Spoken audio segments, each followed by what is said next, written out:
Guys, Rob Shoecraft, 3-Store Fitness here, and today I'm going to be talking about my favorite glute developer, glute exercise, one that hits it the hardest to build a nice big butt, as my wife would ask. My wife asked me, who's filming right now, do you have any good butt cutening exercises that I could do? Well, this is what we decided to do. This is the ultimate butt cutening exercise. Not the fanciest exercise in the world. My guess is you've probably done it before. A lot of people use it to make their quads bigger. And that is a split squat. Okay, basically cousin of the lunge, you're going down, back up and down. You do like a Bulgarian split squat or the rear foot elevated split squat. You got one foot on the surface, going down like that. Makes it just a little bit harder, puts a little bit more on the front foot. You can put a barbell over, whatever. Like I said, a lot of people do these for quads. And I've heard, I did like a 1,000,000-minute video on split squats before, where I just talked about every possible element of it. I'll link to that if I remember. But I was going to say that some people kind of insist that shifting from posterior chain, like your butt and your hamstrings, to the quads is all dependent on where your foot is in relation to your knee, right? Like this. That'd be more quad dominant. I tend to disagree a little bit. Well, I do think that that can affect it.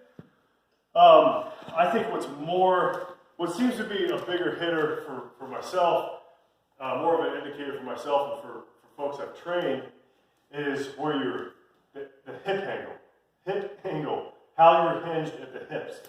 So what I mean by that is the more upright you are, regardless of where your foot is in relation to your knee, the more upright you are, the more quad dominant that is, versus leaning over and going down puts a lot more on the butt.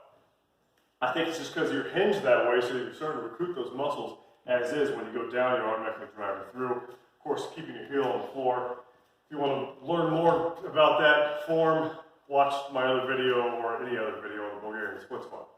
So, number one, if you're just starting off, you're not used to this movement, try it like this.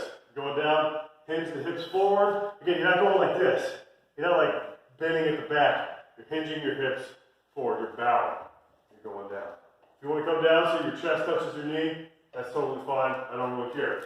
If that starts to get easy, add some weight to it. Now I'm going to show you a variation, regardless of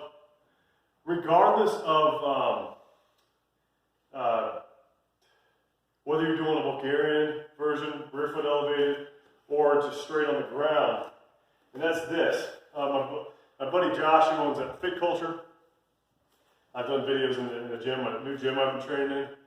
We've been doing this in the morning, where you take a heavy kettlebell, you bring it over in front, so your hips are square, and it's right there in front of your leg. It kind of forces you down into that position. Really hits the glutes hard, which of course is why we're making this video, right? You do the Bulgarian version, same exact thing. And I guess it's more of like an athletic stance. Of course, you could do this with 2 kettlebells at the same time, twice the weight. You go down, same kind of thing. But I do like this single kettlebell version, or dumbbell, whatever you're using, because it kind of automatically orients your body in that position to get that kettlebell right in front of your shin there.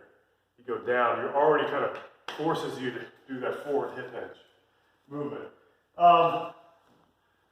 You felt this in your butt when you did this, right? Yep. Yeah.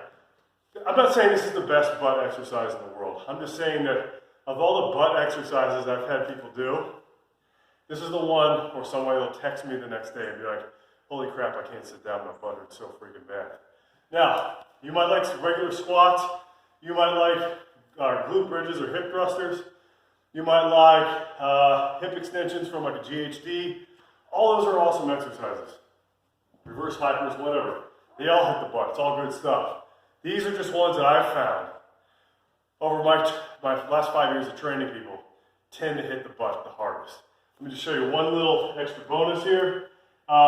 Really, with any kind of exercise, doesn't matter what body part you're working, if you don't do the lockout, I'm not saying this is the best way to train, but it is the best way to get a bad burn if that's what you're looking for. If you don't fully lock out, maybe you go up to like 5/6, 3/4 of the range of motion. So like say we're doing a squat, I just go down instead of coming all the way up, give myself a little rest there, right?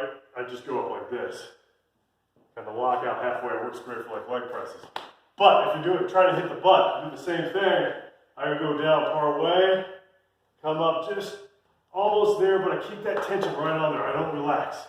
The butt doesn't get to breathe. Right, bring it down, up, keep the tension on, pop them back down. If your knee hurts, this is going to also be kind of a good thing. You can hang on to something, just go down part way and stay in that tension zone where you're just basically pumping the butt. Okay, that's butt cutening 101 right there with the split squat. My daughter's looking at me like I'm not her dad. All right, guys, thanks for watching. Hope you're healthy. Subscribe to this channel. Have a great day. Rob Shoecraft. I'm out. Thank you, honey, for filming.